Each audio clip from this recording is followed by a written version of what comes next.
Back to routine. Kerala வந்தாச்சு. எப்போ ஊருக்கு போயிட்டு வந்தாலும் கண்டிப்பாக ஏதாவது பொருள் வாங்கிட்டு வந்துடுவேன். இதான உலக வழக்கமும். அரசியல்ல இதெல்லாம் சாதாரணமாப்பா. லாஸ்ட் டைம் இந்த பொருளெல்லாம் வாங்கணும்னு என்னோடய பக்கெட் லிஸ்ட்டில் இருந்துச்சு. ஆன்லைன்லேயும் பார்த்து வச்சுருந்தேன். ஆனால் ஆர்டர் போட தான் மனசே வரல.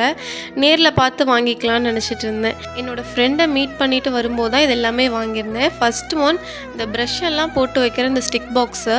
ரொம்ப நாளாக இது பார்த்து வச்சுருந்தது. கடைசியில் ஒரு வழியாக வாங்கியாச்சு. வந்த உடனே வீட்டில் அதை அரேஞ்ச் பண்ணி வச்சுட்டேன். இந்த நார்த்தங்காய் எங்கள் மரத்தில் காய்ச்சது. இந்த குட்டி கண்டெய்னர்லாம் இங்கே தேடினேன். ஆனால் ரேட்டு வந்துட்டு எனக்கு செட் ஆகலை. ரொம்ப அதிகமாக இருந்த மாதிரி இருந்துச்சு. இந்த மசாலா வாங்க தான் போனது. கடைசியில் மற்றது எல்லாமே எனக்கு ரேட் வைஸ் ரொம்ப கம்ஃபர்ட்டாக இருந்ததுனால உடனே வாங்கியாச்சு.